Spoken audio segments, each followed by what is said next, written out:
Welcome everyone to the Maverick Mindset podcast, a show that shares with you stories of personal growth from true mavericks of business and of life.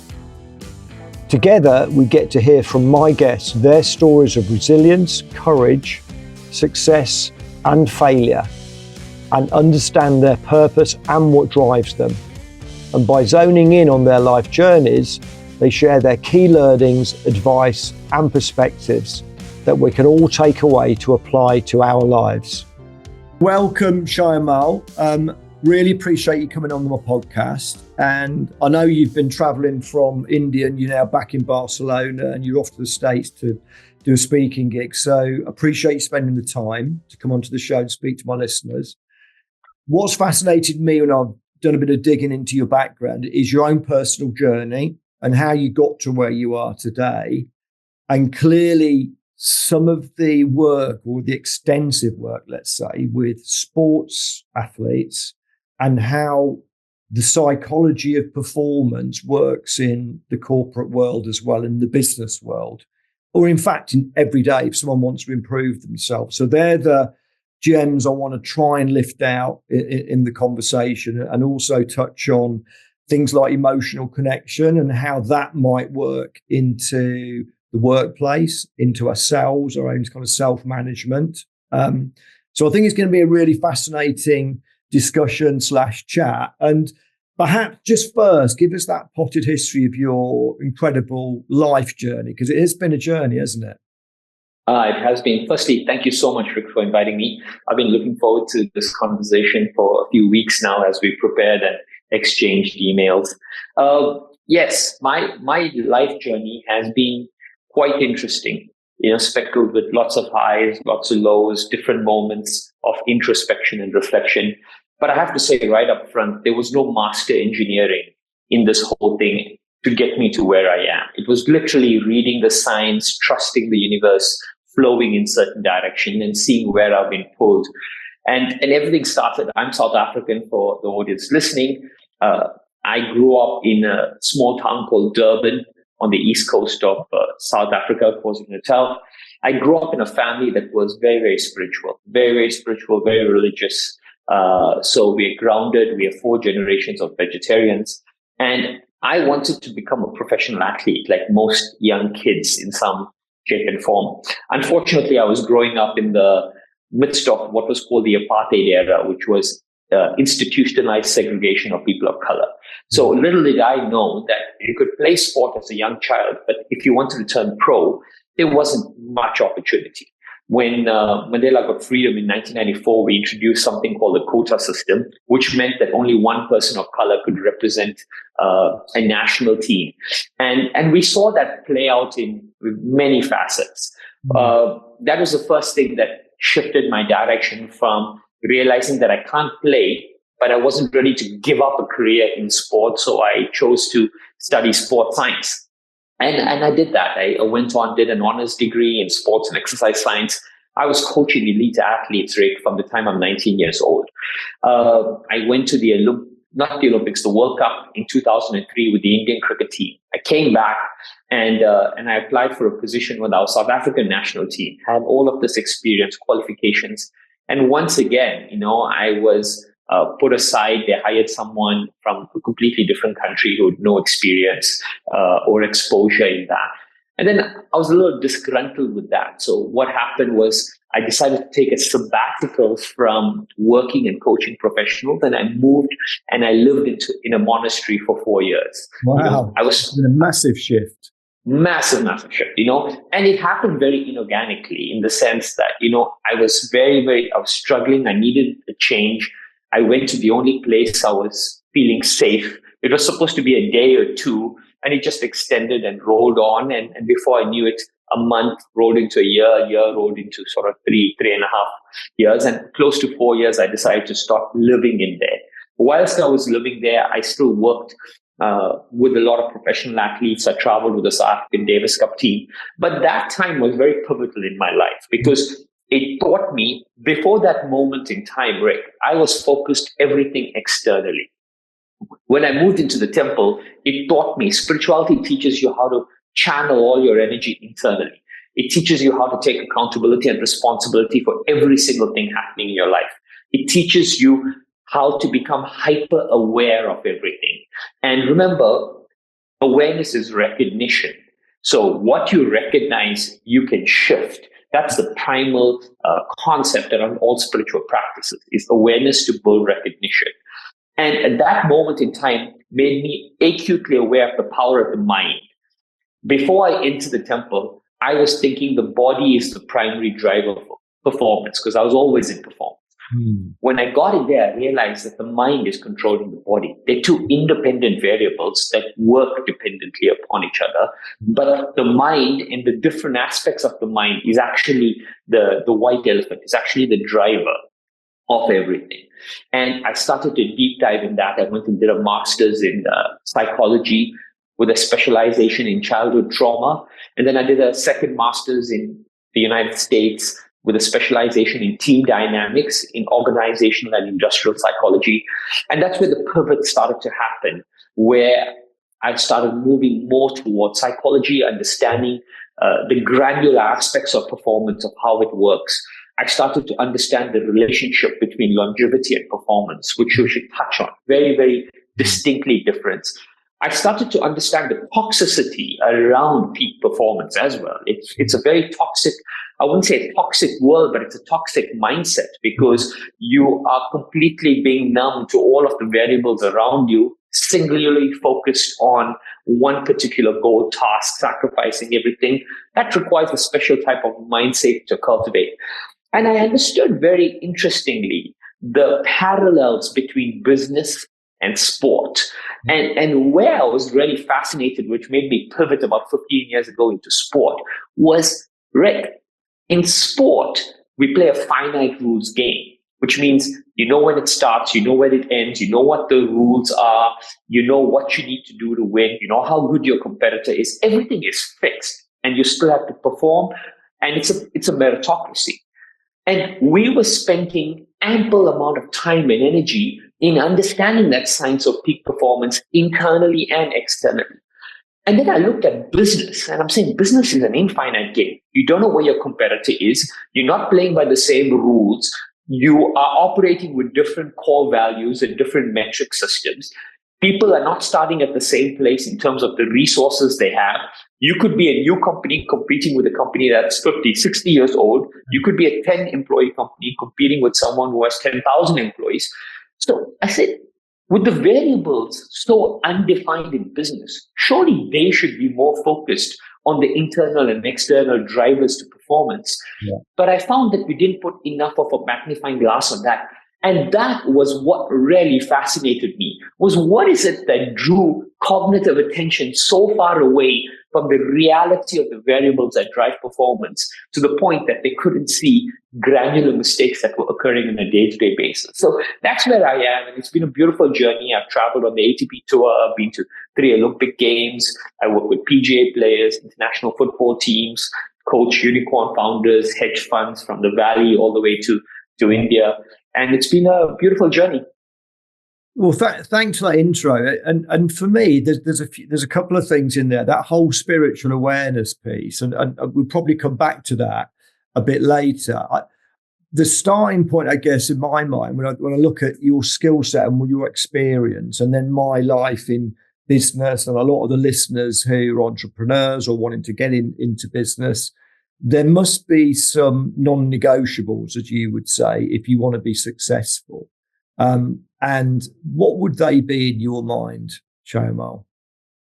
So I think to best answer this question, let me walk you through the first lesson that I would teach anyone when I'm working with them, which is either a corporate person or an athlete or a young kid or anybody I'm working, anyone who enters my ecosystem. The first thing I teach them is a very, very important lesson that I learned in spirituality. It comes from a Hindu scripture called the Bhagavad Gita. And it's a quote. So the Bhagavad Gita, to set context for our listeners, is a Hindu religious scripture, which is a conversation that occurred over 45 minutes between Lord Krishna, the Hindu god, and Arjun, who was about to embark on this battle. And this conversation happened because there were two families that were about to go into war. They were cousins fighting against each other. And Arjun was a very exemplary warrior, was stuck in his mind thinking, how can I fight against my own family? And this conversation was then taking place over 45 minutes. But chapter 18, verse 14, Krishna explains to Arjuna, there are 5 reasons why a person is successful. And this is the first thing I teach every single person I work with. So reason number 1 is you have to be the right person for the job, which means you have to be competent with the skills. The second is you have to be in the right place to execute those skills. So if you're in the wrong place, but the best person, it's not going to work. Yeah. The third is you need to have the right tools available to you to do that job. So a warrior needs to have the best equipment to win. A computer engineer needs to have a good internet connection or a good computer, or whatever, the tools you need. The fourth one is that you still have to put in the right amount of effort. So you're looking at place, location, tools, and then effort is the amount of hard work you put in. And Krishna tells Arjuna, these 4 are in your control. There's a 5th variable that's not in your control. You can call it good luck. You can call it fate. You can call it destiny. You can call it whatever you want to, but it represents the invisible energy. So invisible energy, Rick, is everything that you did not do that helped bring it together or fuses it together. So for example, a person making a phone call and saying, hey, I've got a great opportunity. Would you like to do this? Great. So you've done 4 things to be that right person, but you did nothing to make him remember you on that morning to make that phone call. Or when you're scrolling up your feeds on Instagram and you see something that triggers off a memory, you had no control in which pattern something came in. When you're walking down the street and you meet someone or you see something, you have no control over what you're going to see at what time. There's an energy that's occurring that binds everything together that is invisible. Now, Krishna explains to Arjuna that what is ego? Ego is the inability to recognize the invisible energy in your success. Wow. Okay. Very powerful place to start. Now, the reason why I teach this to my athletes and everyone is I'm saying you will set yourself on a path of self-destruction if you think everything is me, I. And we have to do 2 things. We have to take care of the work we do and the effort and give 150% every single day with everything we do. But we also have to respect the invisible energy that manifests to make things move forward.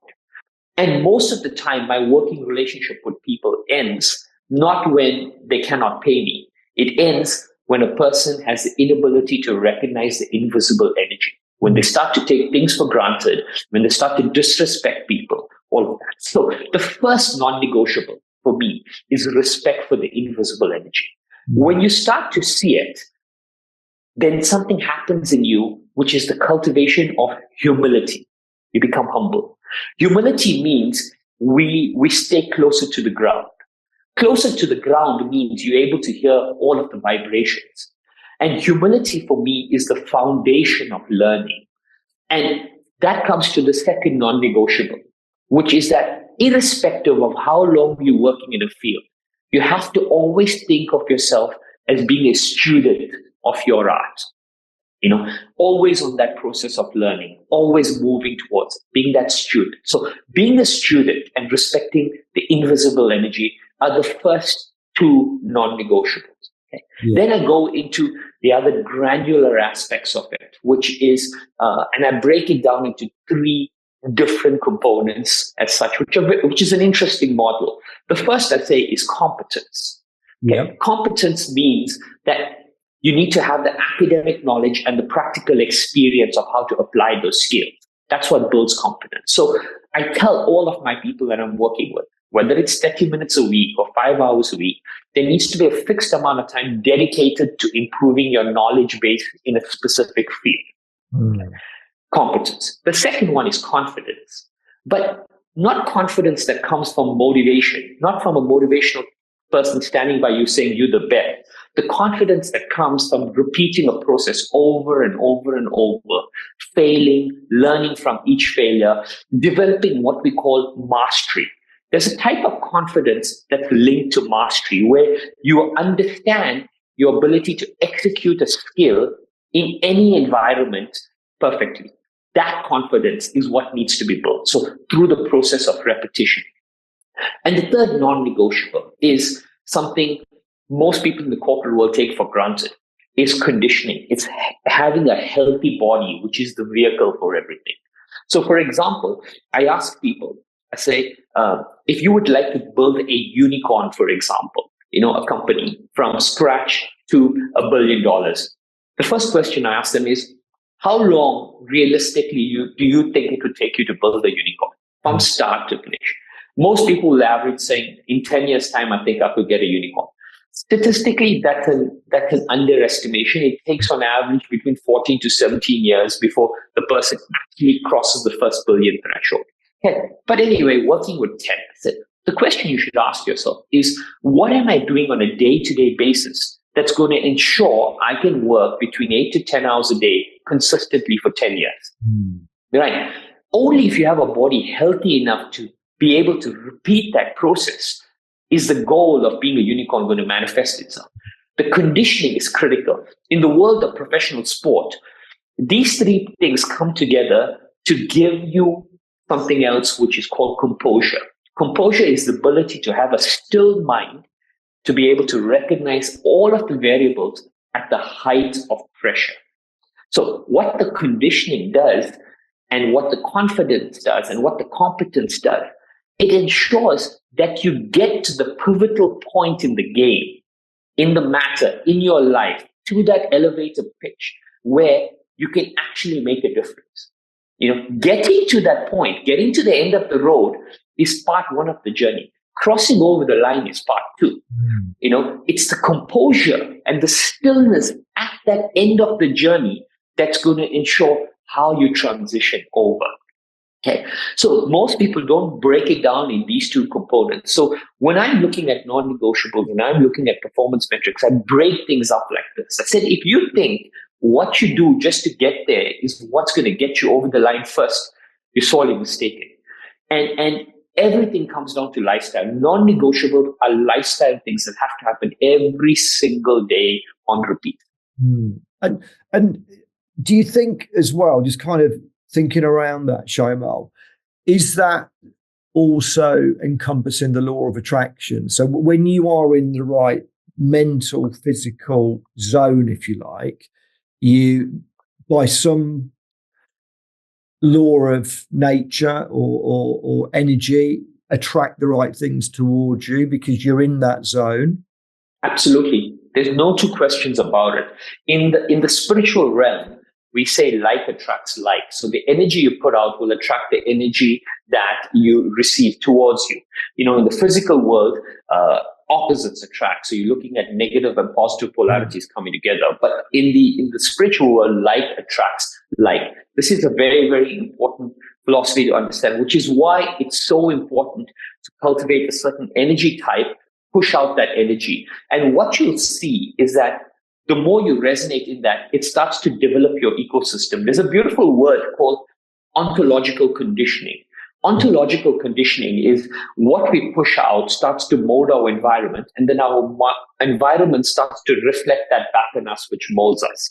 So, that invisible energy coming back to that is a representation of ontological conditioning, meaning what we're pushing out is coming back to remind us and push us in. And that simple resonance each time there is what molds you and pushes you forward.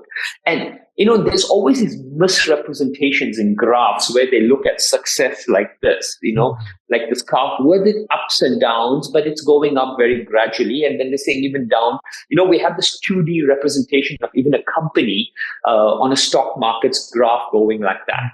But in reality, it's not two-dimensional like this. It's actually 4 or 5-dimensional, but moving in a spiral like this. So you're either cyclically moving up or cyclically moving down. And the thing in a spiral is the graduation points from one to another are so minuscule you don't see it. But the only way to ensure you're moving in the right direction is the process that's building that momentum and the energy that you're cultivating that's moving you in that direction. So I keep telling people, when you look at everything in a two-dimensional world, it's easy to make certain mistakes. When you start to look at everything coming together in a 360 multi-dimensional universe, you start to understand the relationship of energy in every single thing that's moving you into a certain direction. It's fascinating. And in terms of getting to the top in any endeavor, Shayamal, you've got to start with desire, i.e. a real burning desire to do it. But then you've also got to have that laser focus consistently. Just talk me through, if you've got an athlete or a CEO sitting in front of you, what are your checks and balances to make sure they've got that in place? Yeah, that's interesting. The first one is, with the athletes that I'm working with, we're not really working on motivation. I get very few people who come to me asking me, what do I do to stay motivated? Yeah. Hey, the reason why I get so few of those people is if I need to motivate you to do something, then, the probability of you sustaining it is very, very low. So the motivation is an internal driver. But there's something really interesting that we should talk about. If you ask anyone on the planet, when the best athletes are in a state of flow, or the best writers are in a flow, or the best artist is in a flow, or you standing on stage, Rick, delivering the speech that is moving so seamlessly, where you're flowing and connected to the audience, you're in a state of flow. What does that mean? That means that the competence, the conditioning, the confidence is all aligned, and you're operating from what's called the subconscious mind. You don't have to think about it. It's just seamlessly flowing through you. You're just a medium through which it's coming out. Okay, the subconscious mind is the driver in there. But to be in a state of flow, the mind needs to be present in that moment. Okay. Now, the reason why I'm saying this, because I want everyone to understand this word motivation. Okay. The mind can only rest. If it's not in the center, it can only rest in one of two places. It can either be in the past or it can be in the future. And if it's in the past or the future, it can only be thinking of one of two things, something positive or something negative. Now let's break this down. How do you analyze where your mind is? Because your mind is a creature of habit and will keep going to the same place over and over again. So if it goes to the past and it's thinking of something positive, then you're going to recognize it because you're going to be overconfident in your execution. You're going to think, I got this. Without analyzing the variables, I got this. If it's in the past and thinking of something negative, failure, then what's going to happen is you're going to have a procrastination syndrome, or you're going to have a paralysis of action. You'll be scared to even start because the mind is telling you, oh, shit, this happened last time. Mm-hmm. If the mind's in the future and you're thinking of something positive, then you tend to premeditate. So the positive future is you're thinking of the win before you actually win, and you're thinking of how I'm going to do this before you actually do it. And then if you in the future and you're thinking of something negative, there's a fear of failure. Hey, you're overcome by fear more than anything else, scared of the outcome, scared of it. All four of these places are detrimental to performance. They're detrimental to flow. Okay. Now, if someone asks me, how do I motivate them? What can I do to be motivated?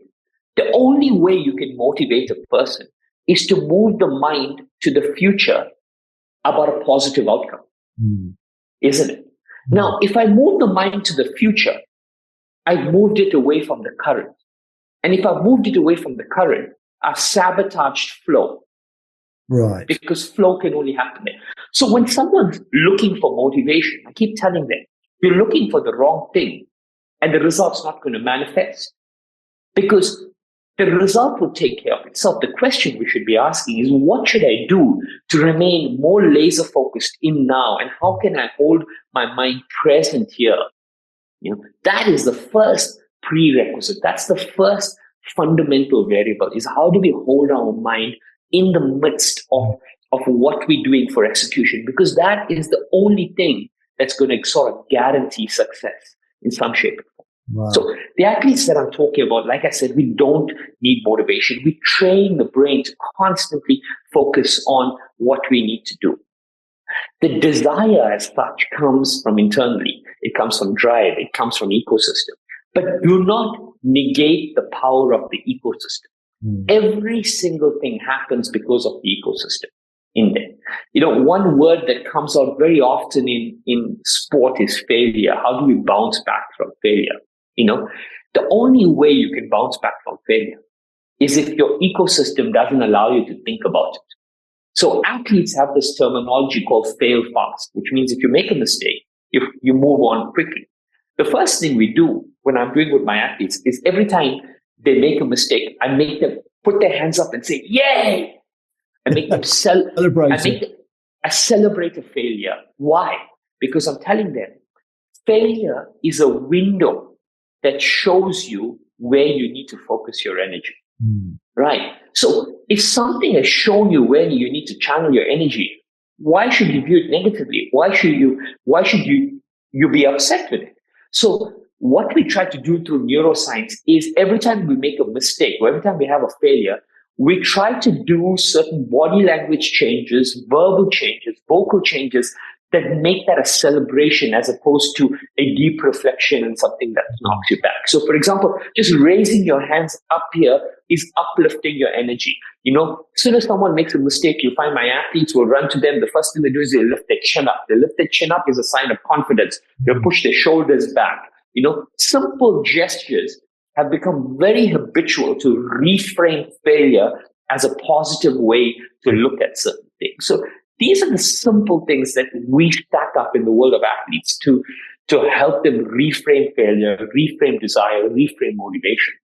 And Shayamal, just one part of that was fascinating for me, because it's really about that staying in the present. A lot of what we read about is you've got to enjoy the moment, you've got to stay in the present. Correct. How do you train your brain, or what drills could we do to keep ourselves in the present? Because I know I suffer from this, with a busy day, with lots going on, with kids, with business, with work, with family. It's great. You're always being interrupted by these things and whatever else. So I've always tried to stay disciplined and focused, but I am a human being. So as everybody else is listening to this, as you are. So what are the drills, do you think, that can improve that? Absolutely. This is my area of expertise. So what we do is we've simplified it and nailed it. And I have in everything, as you know, in business markets or an entrepreneur, you have to have a bull and a bear situation. Bull is if you have all the technology, bear is if you have absolutely nothing. How do you train the brain to remain focused? So let's talk about the bear situation. The only thing you need to do is I get people to sit in a chair, be still, keep the spine erect, and just focus on your breath. So all you're going to do is every inhalation and every exhalation is 1. So you're going to stay focused, go 1, 2. And all you need to do is go as high as possible with that number. When the mind moves away from it, you lose the count. When the mind drifts, you lose the count. If you lose the count, it's gone somewhere. The last number that you can consciously remember is your number. Every time the mind goes, you start again. And this is such a simple but validated way to understand the duration of your focus. So if, for example, if you've got to 50 breaths, if you manage to get the count to 50, then realistically you can hold your focus on something for anywhere between, depending on how fast you're beating, between 3 to 5 minutes. So I'm telling my athletes, for example, if you're telling a racing car, F1 racing car driver, I told him, if you cannot hold your focus for at least 750 breaths, then that means that somewhere on your racetrack, your mind's going to slip. Wow. And that could be the end of your life. So this is a beautiful way to quantify exactly how long you can hold your energy focused on a particular thing, right? And then you can superimpose that time duration on the activities that you need to excel in. Okay. And just on that point, then, is it like, is focus like a muscle? The more you exercise it, the stronger it will get. Absolutely. Once you get to If you get to 10, the next time you do it, getting to 10 will be easy. If you get to 50, the next time you do it, getting to 50 will be easy, right? But if you leave it for a week, then you'll have to work twice as hard to get to 50 as well, because the brain is neuroplastic. So the first time you do something, the change in the brain is chemical. But if you repeat that over and over and over again, some people say 21 days, some say 33 days, then that chemical change becomes more plastic, becomes a more structural change in the brain that starts to develop that area. But interestingly, we also have that bull version of what I'm talking about, which is a science called neurobiofeedback and transcranial direct stimulation. So CEOs, athletes, all of them use it, where I get them to go into a meditative state. I get them to focus, but using EEG data, I can now see where their focal patterns are going. And I can use something which is microstimulation on the cranium to activate certain cortexes to hold their focus in a particular place for a longer period of time. So neurobiofeedback is a very, very scientific way to do exactly what I'm doing. But I don't always use neurobiofeedback. I use that as an assessment tool, but I want someone to do it in that bare version because I want them to be in control of every single thing. And I want that practice to be replicable every single place that you're in. So my encouragement to everyone is to go through this. Do it once by yourself. See what number you get to, right? And then constantly look to build that number and raise that number up as much as possible. Wow. Okay.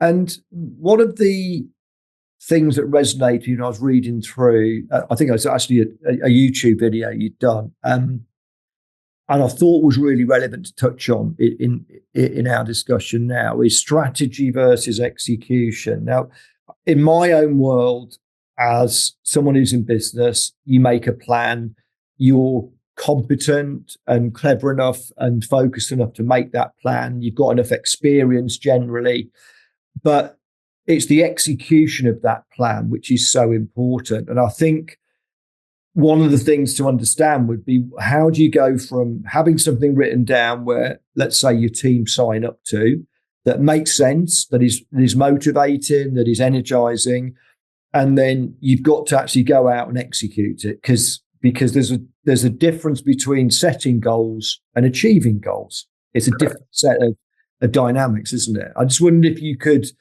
touch on. Absolutely. I'll also tell you a story around that. But the difference between strategy and execution is everything. In the world of peak performance sport, that's the gap we're trying to close. Anyone can engineer a plan. And most organizations struggle with hitting their quarter marks because the strategy is perfect. Academically, it makes sense. The difference and the gap comes in execution. And there are two things we need to talk about here. The first thing is called a learning model. Right? So the learning model in sport, which can be extrapolated in business, has four components to it. So in sport, we say you practice, then you go and you play in competition. So practice, play. Then we reflect and we analyze. We reflect on that competition performance. You analyze the strengths and weaknesses. You take that analysis back into practice, and then you go and play again. And you keep going. So you practice, play, reflect, analyze. Practice, play, reflect, analyze. Now, this learning model has two parts to it. The practice and play is the execution part. The reflect and analyze is the strategy part. It's the thinking part. For one to learn, both parts must come together. Okay. An athlete who does his own reflective analysis will grow faster than an athlete who's being told what to do. Now, most organizations make this big mistake because you got a team that's doing the thinking and you got a team that's doing the doing.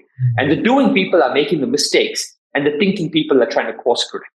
So you're not giving the doing people a chance to learn from those mistakes and course correct. You're not speaking to them. In the world of sport, we try to bring these two components together. And I tell every leader, I said, you're a leader. There's a beautiful book called Scaling Up Excellence by Professor Hagi Rao from Stanford. In Scaling Up Excellence, he says, excellence is not one person moving 1,000 steps forward. It's 1,000 people moving one step forward. So as a leader, your job is to cultivate excellence in an organization. And I told them, when you do not give a person an opportunity to reflect and analyze their failures before coming back and doing them, you are sabotaging the growth process, which fundamentally is counterintuitive to the role you're playing as a leader, because a leader's role is to cultivate excellence by creating that platform as such.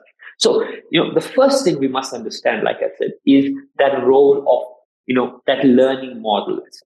But I'll tell you a really interesting story, which has stayed with me for a very long time. I used to play cricket, as I told you, when I was a young guy.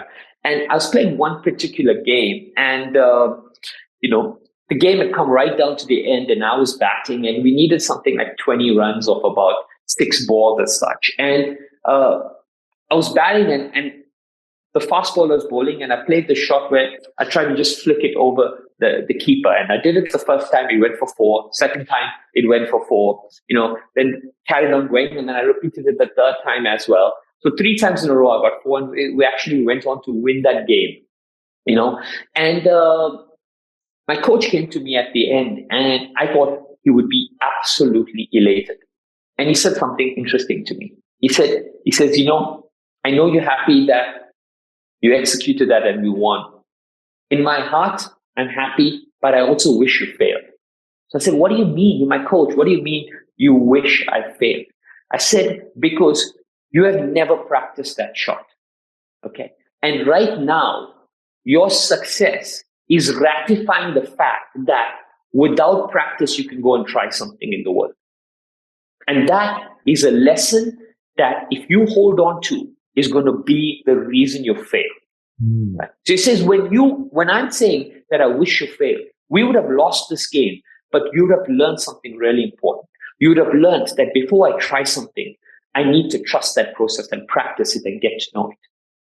So that's why I wish you. And that stayed with me. I was a young 17-year-old boy, and I've used this many times with my athletes, telling them, when you go out there and you try something and you're brave and courageous, but without ever having done it again, you send a subconscious signal to your brain that you can have this level of complacency and this level of, whatever you call it, arrogance or ignorance, thinking that it will work. And maybe it will work once, but the probability of it working consistently is very low. And you send the wrong neurological wiring to the brain as such. Yeah. So these were 2 really, really interesting concepts that we play with in sport to help drive this entire lesson around performance and stuff in. Okay. And we just before we started recording, we were talking about that kind of emotional connection piece. There's a lot written about and talked about now about emotional intelligence and how you relate to other human beings. Just talk me through what your kind of knowledge base is on that, Shayamal, because I know you've got a very interesting perspective. Yeah, Rick, we use the locker room is quite an interesting space, and the locker room is a space of psychological safety. You can only really thrive in a place where you feel psychologically safe. So, and it's a very fascinating space because you've got so much of diversity in one locker room, different ages, different cultures, different languages, different skill sets coming together for a certain goal. So I always had to start to peel away the layers of building psychological safety. And the first layer of psychological safety is really belonging. How do you get everyone to feel like they belong to a certain space, right? And the foundation of belonging is emotional connection. So what I kind of understood over time was there are 3 pillars to building any human emotional connection. The first is that interactions have to be positive by a ratio of 5:1, which means that 5 times the message has to be light positive for the person to want to listen to you more. And if you say something negative, it has to be sandwiched between positive feedback for you to develop that relationship. And I tell people, think of a friend who's always complaining. After a while, you don't want to even see them or want to even hear them. Yeah. So the second thing is the consistency of communication. Right? So you need to be in touch with that person. Voicemail, call, text, message, physically see them regularly enough. A few times a week or a few times a month. The more consistency there is, then the deeper that emotional connection. And the third is vulnerability. The vulnerability is the courage to leave a part of you that's really, really important with that person. And through vulnerability, there's a scientist called Robert Cialdini, who's a social scientist, who talks about the power of reciprocity. And he says vulnerability unlocks reciprocity. So if you leave a part of you with someone, they will reciprocate and leave a part of you with them, and that will also deepen that emotional bond. So the interesting things with this is that the consistency in communication is not just physical, it's also about communication, but it's about non-work related communication. So you'll find in the corporate workspace, you may speak to your employee every single day, but do you feel like you trust them? And do you feel like they're the person that you go to get? The answer is no. Why? Because you've never had any non-work related communication with them. So non-work related communication is that leaving that part of who you are with them. It's an emotional transaction over and above the framework of the job that you're doing. So these are the three pillars that deepen emotional connection. And in a locker room, what we're trying to do, or even in organizations, I'm trying to facilitate frameworks to help people, A, be positive all the time, B, increase the consistency of non-work related communication, and then lay platforms where people feel often enough comfortable to just share something, even if it's in just two people at the water cooler, that's perfectly fine. But once you start creating these pockets of energy, then it becomes really infectious in the organization and starts to envelop and create a foundation of psychological safety. And do you think, just building on that, is one of the challenges businesses face today is a lot of people work remotely. And I guess the days of 5 days in the office, and rightly so, actually, don't need to be anymore, because technology allows us to be more effective and efficient. But isn't there a compromise where you can actually get some physical face time with that team? And what would you suggest in your world of looking at the businesses you're working with? Is there any tricks and tips to be able to bring that group together again? Yeah, absolutely. So firstly, the hybrid world is a massive challenge right now. I find that the challenge goes beyond just the hybrid world. You could have the same problem even in the physical world, given the fact that also, you're in office, so maybe you need to get a cup of tea or you need to eat something, so you'll bump into them at the elevator and stuff. But by and large, the problem is far graver. And what is the problem? The problem is, I think it was Warren Buffett who said this once to Bill Gates. He said, busy is the new stupid. That was his word. And so the problem isn't so much hybrid versus in person. The problem is that if you look at the average corporate person's calendar, it's so packed that there's absolutely no space in it to even think of anything else. The buffer between personal and work life is so close that the buffer's been worn down to absolutely nothing. So half of the problems is that the emotional baggage from home is being carried into the workplace, from workplace is being carried into home. And there's no bandwidth. There's absolutely no cognitive room to even process an emotion or think of anything. So the problem fundamentally is not hybrid. The problem is that busy is the new stupid. So I tell everyone, the one interesting learning, in the year 2023, I did 550 hours of personal one-on-one coaching with unicorn founders. That was over 1,000 personal one-on-ones. The one realization I've seen is that every single person is a slave to their calendar. Okay, so you will only show up somewhere if it's on your Google or Apple calendar or mail. Okay, if it's not there, you will not show it. So I said, that is one of the problems we have, but we should use that as an advantage. So what we should start to do is calendarize that time for connection. Give yourself 5 minutes to check into meetings early so that you can connect with people. Carve out that space on your calendar, because if it's on your calendar, then no one else can take it. And if it's in there, you can use it for the way. The problem we're having is we have no space because everything is filled with work-related conversations and content. So busy is the new stupid. And the way to truly engineer human connection is to create more cognitive space, because without cognitive space, nothing's going to shift.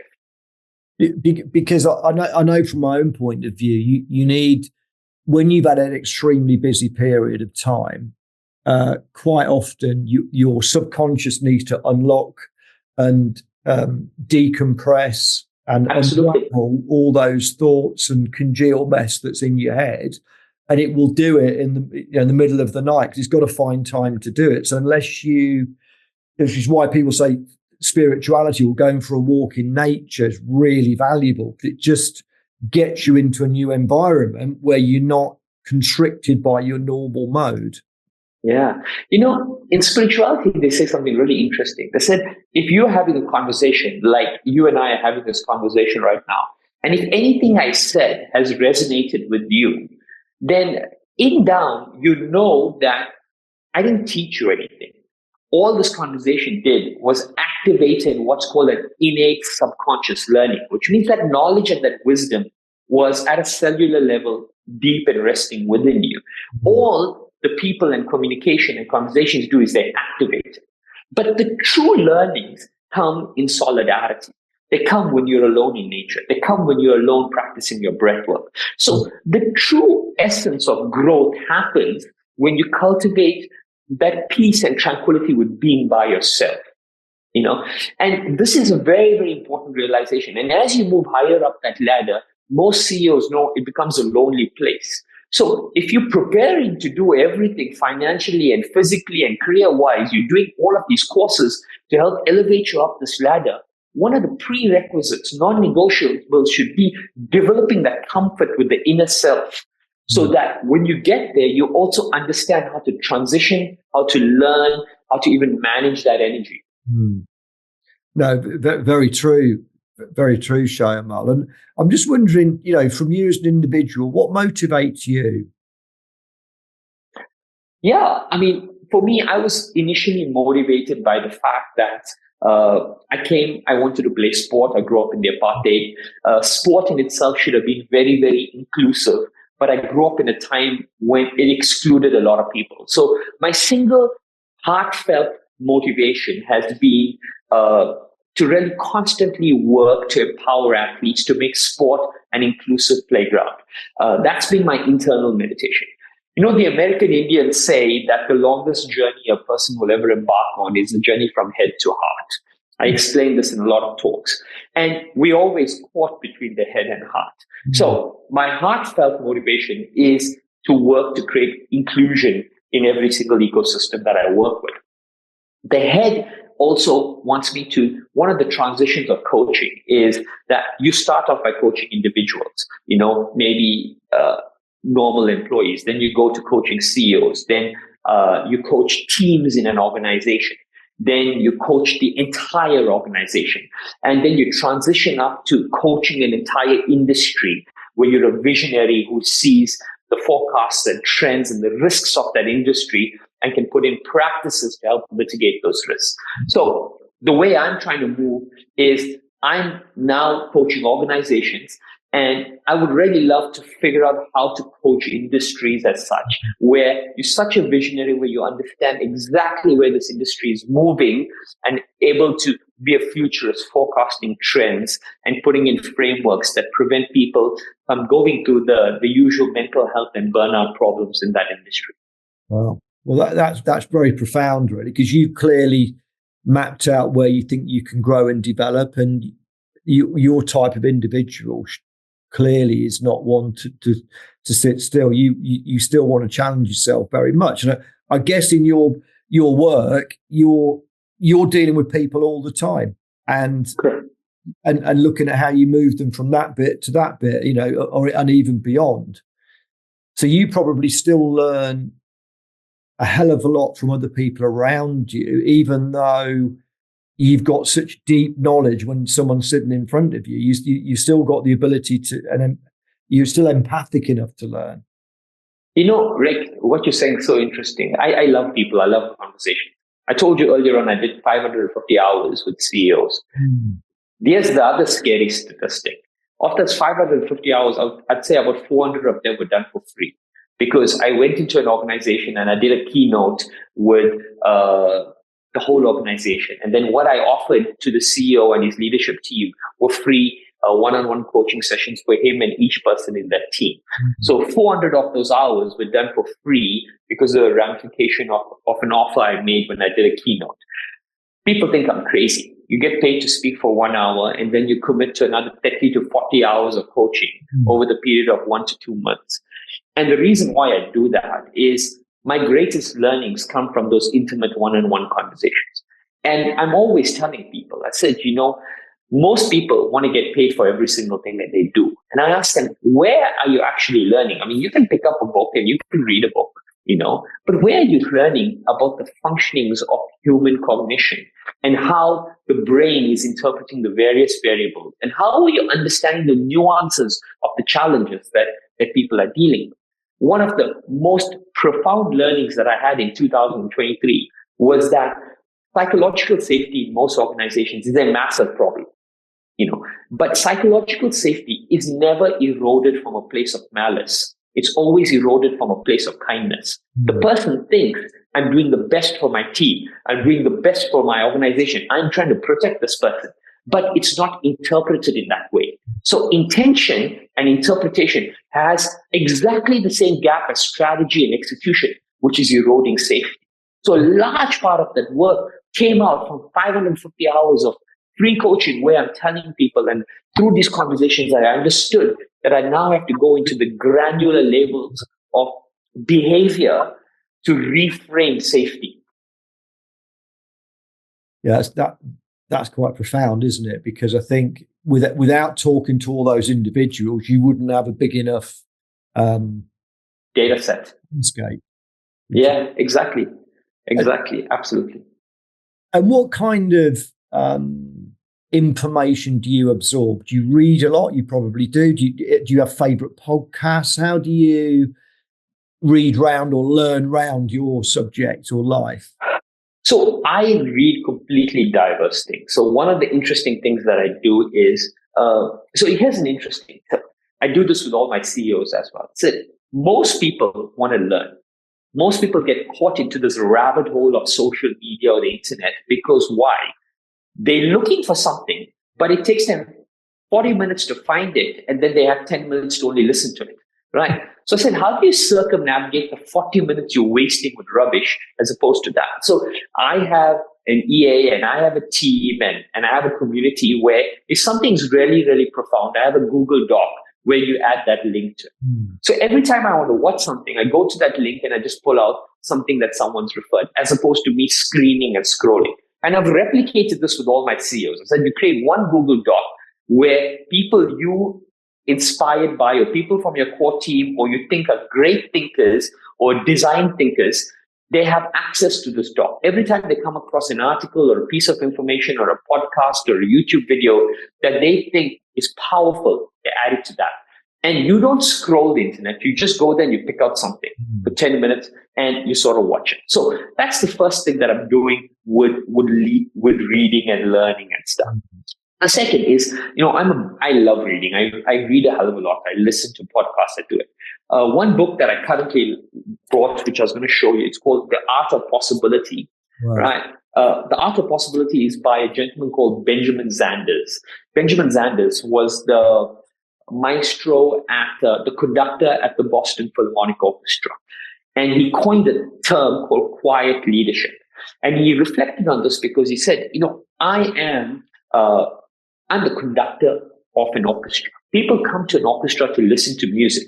And in this entire 100+ piece, I'm the only person who doesn't produce the sound. What is my impact? What is my legacy?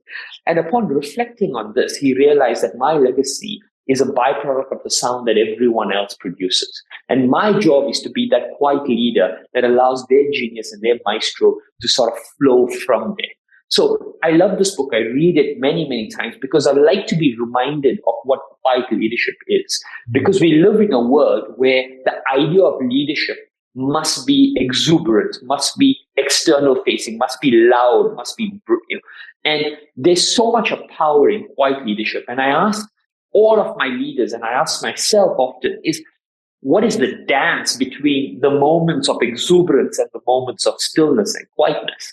And how am I allowing that dance to fuel and facilitate my growth? Well, that's a fascinating one, really, quiet leadership, because as you said, we're kind of drawn towards, or in the media, people that make the biggest noise. The squeaky wheel always gets the oil, right? Correct.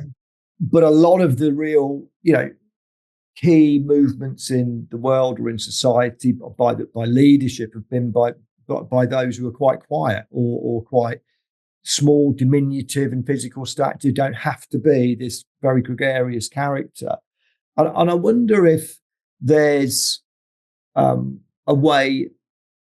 One of the things I wanted to kind of ask as well, Shayamal, was about authenticity, because in your world, when you're talking to athletes or CEOs, we probably all benchmark ourselves against people we feel we want to move towards or be like. But in actual fact, all we have is what's in the mirror. That is us, isn't it? And we have to remain true to ourselves, because other human beings can definitely pick up when we're not being authentic or real.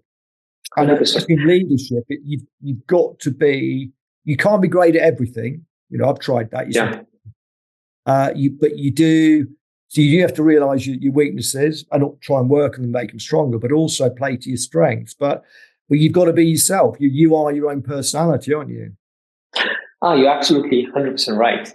Playing to your strengths is interesting. I remember one of the tennis coaches used to, on a speech, was saying, when I think it was Nick Bollettieri, was saying, when your child is, bad at math and good at tennis, most parents hire a math teacher when you should be hiring a tennis coach, so because you are inevitably a byproduct of your strengths that you learn to sort of laterally think in some shape and form. There is always this balance between, playing with strengths, playing with weaknesses, sort of understanding that. You mentioned, you in your question, you mentioned one word. Can you just phrase it again? Because I had a thought that I wanted to bring in. Well, it's authenticity. It's being authentic. There's a lot written about now about you've got to be authentic to yourself. Yes, and 100%. I guess not trying to think, well, if I was like Elon Musk, I'd do this, shout at someone, or I'd jump on a plane and buy this company over there. When I look at Rick, when I look at the word authenticity, I'm often reminded of J. Krishnamurti, the spiritual, the author, very, very enlightened man. And he talks, which is also a mirror of Buddhism, where they talk of the object and the subject. And authenticity is an interesting word. It's an internal, but it's also external. So I may believe I'm acting in an authentic way, and that could be true to me. But then there's also another interpretation of whether they believe you're acting authentically as well. And we hear authenticity can be weaponized, because a lot of people try to act in a way when they know it will be received. But Krishnamurti explains something really beautifully. He says everything is a relationship between the subject and the object. Okay, the object exists because of how the subject sees it. So if I hold a book up and I ask you what you see, you're going to see the art of possibility, because you are the subject and you are looking at it from that direction. I'm a subject looking at the same object from a completely different point of view. So I'm not seeing it in the way you want to. If I hold it like that, you're going to tell me that it's white, and I'm going to say, no, it's actually yellow. So everything is a dance between the subject and the object with every aspect of life. And what I generally ask people to do is, before we jump into determining whether a person is authentic or not, spirituality started off this podcast by talking about awareness and the ability to recognize something. The greatest strength is, before judging to judgment on authenticity, is to try to evaluate what could be the ways in which the subject and the object are very different from the way I'm seeing it. Mm-hmm. What is molding that person's reality to express and see that? And yes, they could be weaponizing it. They could be manifesting or playing a facade. You won't know that. But also understand that everything keeps changing. And there's a beautiful word called proximity. The closer you are to the proximity of the subject and the object, the more emotionally invested it is. The further away you go, the less invested. So, for example, if you're in a relationship and you love that person dearly, dearly, dearly, the first time they fight, you'll notice that you spend 3 hours arguing, and you're fighting and you disturb your whole day. If it happens again the next day, 3 hours. But over a week, it'll become 2.5 hours, it'll become 2 hours, it'll become 1 hour, to the point where when a person starts an argument, in 2 minutes or 5 minutes, you're out of that room, right? What has happened? the proximity between the subject and the object has changed. Proximity determines emotion. So I keep telling everyone, the way to truly be authentic with the things that matter with you is to keep the proximity close so that the heartfelt emotion gets to flow in. And if you communicate in a way and behave in a way that increases proximity, then you're sabotaging the emotional connection between that, and you're sabotaging authenticity in its core essence.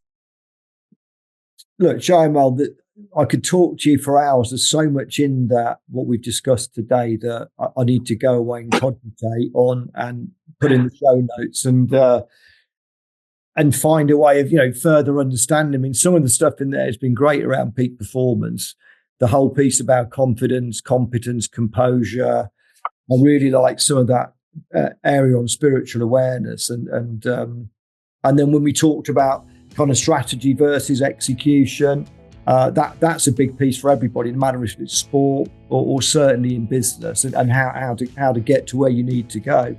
I guess really the crucial things as well were quiet leadership. I thought that was really refreshing to hear that term. I've never heard that term actually before, but it really resonated. And then, of course, busy is the new stupid. Yes. I mean, look, we all of us only have 24 hours in a day, no matter who we are, and it's a constant battle to manage your time effectively. And a little bit about what we said at the start about focus and staying in the moment.